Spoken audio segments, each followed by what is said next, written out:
Welcome back. The president of the Philippines is apologizing for cursing President Obama before a summit in Laos this week. The leaders were supposed to meet, but that appointment was scrapped after the insult. Today, President Obama spent time with the leader of Laos and addressed a dark chapter in the U.S.-Laos relationship, promising $90 million to clear bombs the U.S. dropped on Laos during the Vietnam War.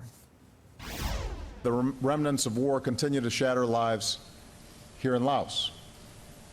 Many of the bombs that were dropped were never exploded. Over the years, thousands of Laotians have been killed or injured. Today, I stand with you in acknowledging the suffering and sacrifices on all sides of that conflict.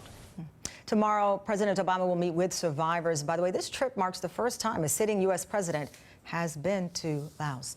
And the U.S. is investigating Russia, citing a potential plan by the Kremlin to disrupt the elections here. NBC's Richard Engel spoke with a former hacker about the uptick in activity before our general election. Why are we seeing so much activity from Russia now? I think this is because Russia has discovered the power he has. So Russia is doing it because it learned it can? Yeah. And joining me now to discuss more about this, chess grandmaster Garry Kasparov. He's the founder of the United Civil Front, an opposition social movement in Russia. He's also the author of the book, Winter is Coming, Why Vladimir Putin and the Enemies of the Free World Must Be Stopped. Such an honor to have you on. Thank you so much for joining. What's your reaction to the hacker, the former hacker that Richard Engel spoke to? Russia's doing it because they now know they have the power to, because they can. Look, Vladimir Putin has a record, a credit history to intervene in any affair if he sees it fits his agenda. He has been actively engaged in influencing European politics. He has been using the flood of refugees from Syria, from the Middle East, to help his buddies, ultra-nationalist groups in France. Look at the recent results in Germany. He was funding the Brexit efforts. He has clear goals. He needs chaos. He has to create more uncertainty. He's aiming at destroying the European Union and undermining NATO. And of course, the biggest prize of all, to influence U.S. presidential elections, especially at a time when he has a dream candidate. Let me play what Putin said regarding these hacks just yesterday. Let's play a little bit. There is no need to distract the public's attention from the essence of the problem by raising some side issues connecting with the search for who did it. I don't know anything about it, and on the state level, Russia has never done this. On the state level, Russia has ever. You've just made a laundry list of allegations of involvement, including, by the way, in Germany as well. And it's and he's not hiding it. Look what he said. You know, it didn't matter who did it. Yeah.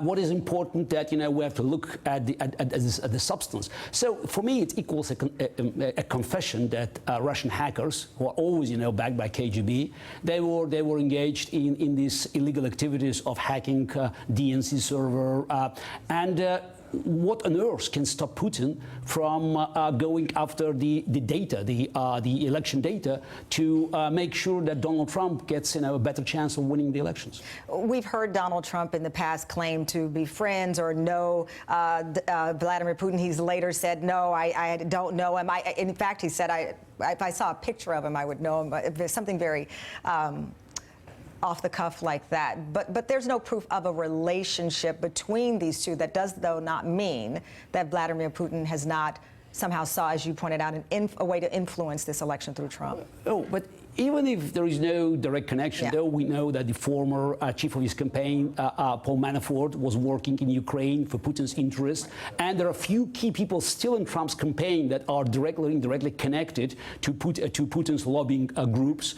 But, you know, we have to listen, and Putin, of course, has been listening to what Trump has been saying about NATO, about European Union, about relations with American allies. Trump is also an agent of chaos.